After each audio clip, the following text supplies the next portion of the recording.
ಊರಿಂದ ನಮ್ಮ ಅತ್ತೆ ನಮ್ಮ ಮಾವ ಬಂದಿದ್ದರು. ಹಾಗಾಗಿ ಇವತ್ತು ಆಫೀಸಿಂದ ಬೇಗನೆ ಬಂದು ಅವ್ರನ್ನ ಇಸ್ಕಾನ್ ಟೆಂಪಲಿಗೆ ಕರ್ಕೊಂಡು ಹೋಗೋಣ ಅಂತೇಳಿ ಇಲ್ಲಿ ಕರ್ಕೊಂಡು ಹೋಗ್ತಾ ಇದ್ದೀನಿ. ಅವರು ಇಸ್ಕಾನ್ ಟೆಂಪಲ್ ನೋಡೇ ಇಲ್ಲ ಒಂದು ಸತಿನೂ ಕೂಡ. ಲಾಸ್ಟ್ ಟೈಮು ಬಂದಾಗ ಇಸ್ಕಾನ್ ಟೆಂಪಲ್ಲು ಕ್ಲೋಸ್ ಆಗಿ ಹೋಗ್ಬಿಟ್ಟಿತ್ತು. ಅವ್ರು ಬೇಜಾರ ಕೂಡ ಮಾಡ್ಕೊಂಡು ಬಂದಿದ್ದರು. ಹಾಗಾಗಿ ಈ ಸತಿ ಬೇಗನೆ ನಾನೇ ಬಂದು ಆಫೀಸಿಂದ ಕರ್ಕೊಂಡು ಹೋಗೋಣ ಅಂತೇಳಿ ಇಲ್ಲಿ ಕರ್ಕೊಂಡು ಹೋಗ್ತಾ ಇದ್ದೀನಿ. ನನ್ನ ಹಸ್ಬೆಂಡ್ ಆಫೀಸಿಂದ ಬರೋದು ನಾನು ಲೇಟ್ ಆಗುತ್ತೆ, ನೀವೇ ಹೋಗಿ ಬನ್ನಿ ಅಂತ ಹೇಳಿದ್ರು.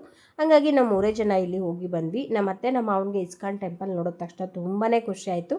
ನನಗಂತೂ ಅವ್ರ ಖುಷಿ ನೋಡಿ ನನಗೂ ತುಂಬಾ ಖುಷಿ ಆಯಿತು. ನಮ್ಮ ಮಾವನಿಗೆ ಹೇಗೆ ಅಂತ ಅಂದರೆ ಈ ಬಜ್ಜಿ ಬೋಂಡ ಇಂಥದ್ದೆಲ್ಲನೂ ತುಂಬಾ ಇಷ್ಟ ಆಗುತ್ತೆ. ಹಾಗಾಗಿ ಇವತ್ತು ಅವರಿಗೋಸ್ಕರ ಅಂತೇಳಿ ಸಿಂಪಲ್ಲಾಗಿ ಈರುಳ್ಳಿ ಬೋಂಡ ಮಾಡ್ಕೊಡ್ತಾ ಇದ್ದೀನಿ.